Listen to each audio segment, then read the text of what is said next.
Hello fans, welcome to a new episode of, well, Fish didn't want to join us, but Crap Box Cars. Today, we are officially starting a project that should have started like 4 or 5 years ago. No, it shouldn't have. Tids! John thinks he's important. Well, no I'm not. I just do all the editing and most of the filming. No, Who needs it?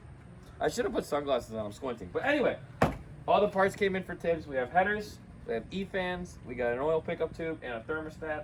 Ooh, And this car a is tune. going to be made of cars still. Yeah, the car will be made of car. So let's go look at some parts, shall we?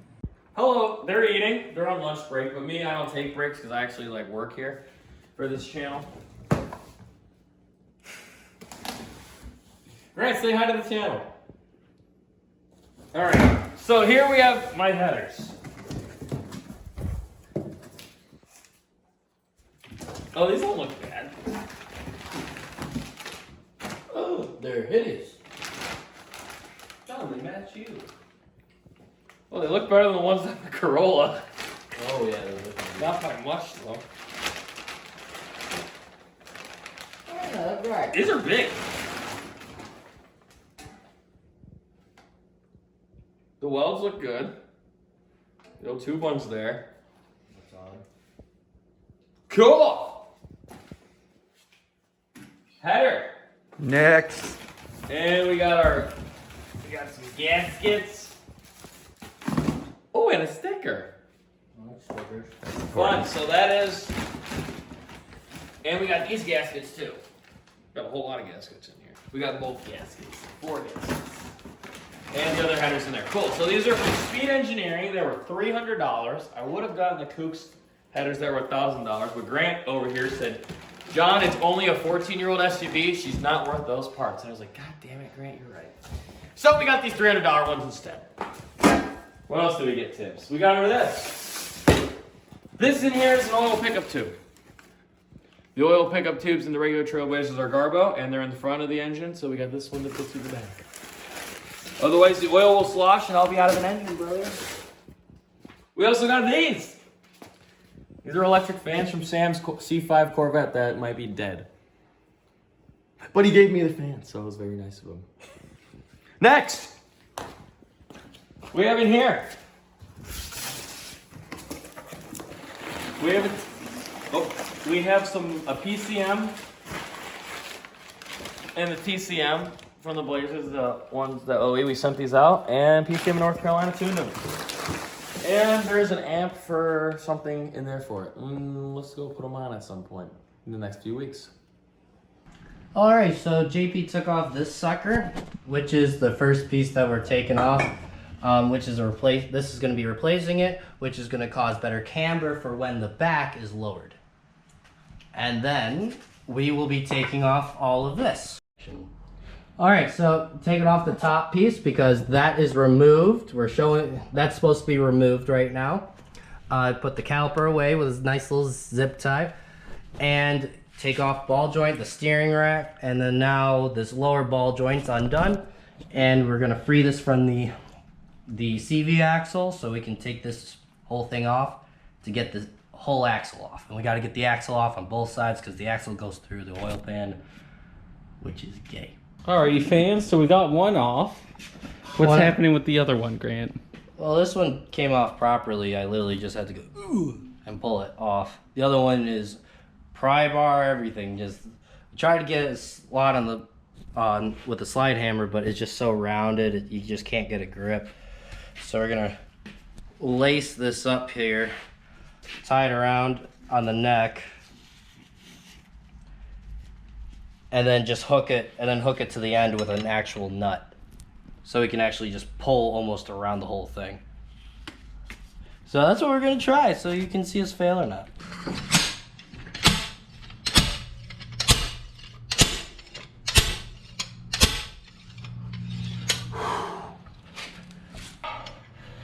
I don't even think it moved at me, but... One eternity later. Well, we finally got it out. Grant, what'd you have to do? We had to make us our own tool. Yep, let's go see what our own tool is. As you can see, we modified this here hammer thingy. What's the name of it? Slide hammer. Slide hammer. We took what is this? A hinge or something? I have no clue. I don't know, but we cut a little hole, hooked it around, and then just gave it all our force. And But the thing is, we tried it like 50 times and had PB blaster sitting on it for a while. It It's was empty just now. not going. It wasn't going. And there's so much junk in the way, you can't get a good slide. And then we finally cleared a good path, and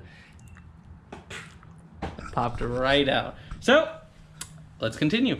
You know it's a beautiful day on Crapbox Cars when we get an axle off and there's a double rainbow. What do you think of that double rainbow, Grant? Skittles taste the rainbow. I guess. I just thought it was beautiful. On this season of Bolt Hunters, Grant realizes how much he hates GMs. Grant, where's the bolt you're currently trying to get? Let me get you a little flashlight. So I only saw one video of somebody brave enough to do the driver's side, and, Hold on. and they cut a nut. Right there. And it slams into this right there. Just slams in there. You can't even get it out. For all you GM lovers, and then we got this beauty right here. Give me that flashlight. I got another one. This beauty right here, as you can see, it goes right into the frame. Or body. Body, whatever. I don't know cars. I just know that's dumb. You got one more for us? Oh, yeah. Give Oh, show us one more. I wonder if that's going to go right into the drive shaft. Oh. 1 week later.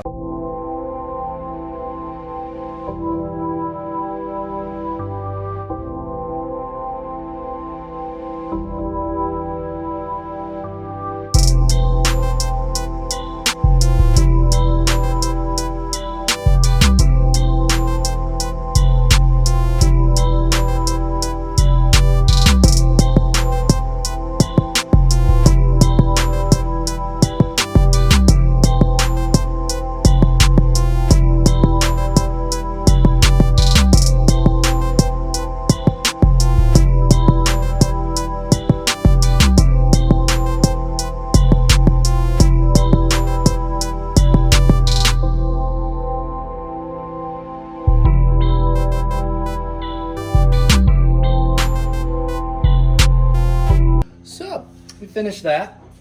We had to do some cutting of the rivets. That was on the old one that went across the whole thing instead of these divided with a little extra pooling. This is for the long tube kit that actually brings it back, instead of it being in the front, goes towards the back, which actually brings it over here. But for that, this makes it slim down here.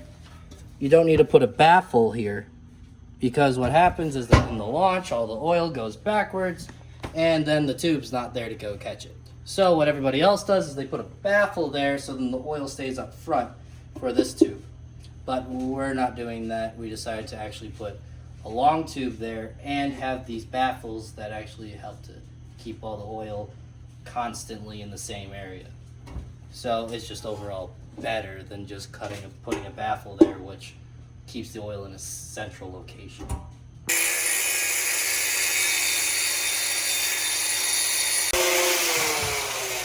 What'd you do, Grant? I just cut that. This is for the long tube to sit in. Now I'm just gonna curve it. Big curve. Yes. Can you curve me, bro? No. Are you gonna curve it like how you curve all them ladies? Yes. Attaboy. JP, did you like that one? I did like that one. He's gonna curve him like Beckham. How are you? Okay. How's the bottom of the car look? Looks good. I'm laying in oil still. Is that crank look like it's in a million pieces, or it look okay? It looks like it's one piece. Everything seems straight that should be straight, and things that are round should look round. JP, what do you think? Well, this crankshaft Yeah. seems to be made of crankshaft. I would concur. Grant, do you think this crankshaft is made of crankshaft? I would concur. Oh yeah, you get her out. All-wheel drive, baby.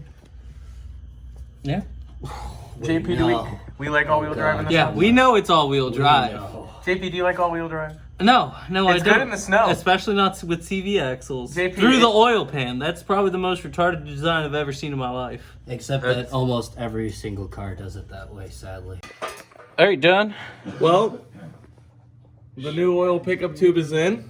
She's in. I did literally no part of it, but I am doing this outro. So fans, the easiest thing we've ever done on this channel, honestly. So please like and subscribe. We'll have a new video for you next week. If you like this video, get a kiss from my lack of oil filter. There's still 7 quarts of oil in there, brother.